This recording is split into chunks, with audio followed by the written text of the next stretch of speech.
I've spoken about him before, who's been doing yeoman's work against critical race theory getting into public school curriculums. And he gets, the amount of stick this man gets is unbelievable. He's a real threat to the critical race theorists because he's got their number, and he's right. He says that this is Marxist. It is Marxist. It absolutely comes from Marxian school of thought. You can trace it all the way back academically. And they're trying to pass it off as simply anti-racism. It's not. It's Marxist, it's collective, it's communist, and it's about power. These people want power. They dress it up as care and concern for oppressed people and people of color, but it has nothing to do with that. It has to do with power. So this tweet says, it shows some images of a school book, a book, I think, to educate teachers called Intersectional Allies. Intersectionality is I hesitate to call it a theory. It's a statement or an assertion by a critical race postmodern scholar named Kimberly Crenshaw that says that discrimination doesn't happen just on one axis. It's not if you're a woman, then you're oppressed merely because you're a woman. She gives the example of saying, but if you're a black woman, you have to contend not only with the sexist discrimination that will happen to you because you're a woman, but the racist discrimination that happens to you as a black woman. So these things intersect. And that idea on its face is not lunatic, right?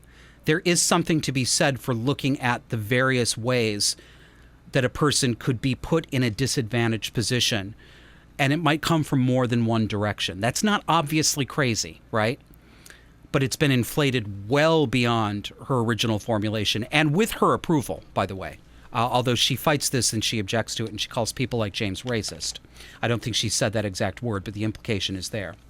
So James puts up a tweet that says, remember when Kimberly Crenshaw went on Joy Ann Reid's show, that's Joy Ann Reid, the MSNBC host, the other day, and said she would know if critical race theory was being taught in K through 12 schools, and that it isn't. She lied. This book is being used in some schools. Kimberly Crenshaw wrote the foreword, and he shows an image of the book Intersectional Allies. Yes, this is the big lie. They're all on it right now. People like Kimberly Crenshaw, people like Joy Ann Reid, people like Mark Lamont Hill, saying, that's not critical race theory. And if it is, it's not being taught in schools. That's not it. You don't even know what you're talking about. You don't even know what critical race theory is. Anything to distract people from the truth. It's right there. It's in their papers. It's in their books. It's in the school curricula. They're literally this.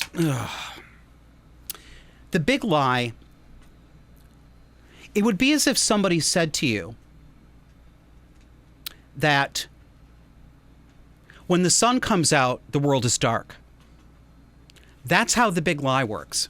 They can literally invert reality. They can tell you the opposite of the truth, and not just the opposite of the truth, the opposite of what you can directly perceive with your own senses. They say the opposite is true, and it strikes you dumb. You don't know how to react because you can't believe someone would say this.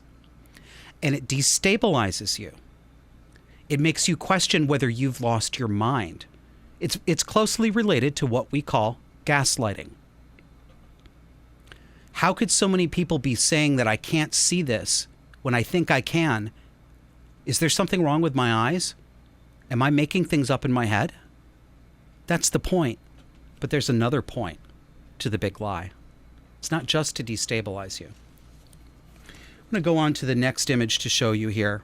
A couple of responses to James Lindsay's tweet. Man says, and the lie isn't there for cover. It's an obvious, easily refuted lie. It's there to demonstrate that the cultural revolutionaries can act without accountability to anyone. Yes, that is the purpose of the big lie. One more from the same guy, because he put it so well. Like a bully who steals your bike and then tells you he didn't while he's sitting on it. The whole point is to humiliate you and demonstrate your powerlessness to do anything. Yes, that is the whole point, and that is what they are doing. That is what they are doing when they tell you that Gavin Hubbard is a woman.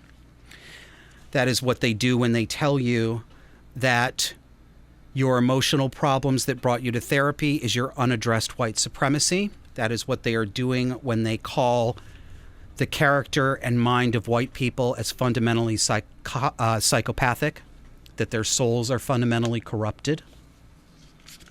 And then when they tell you that they're not saying that, or they're not teaching this theory, or it's just this, it's not that,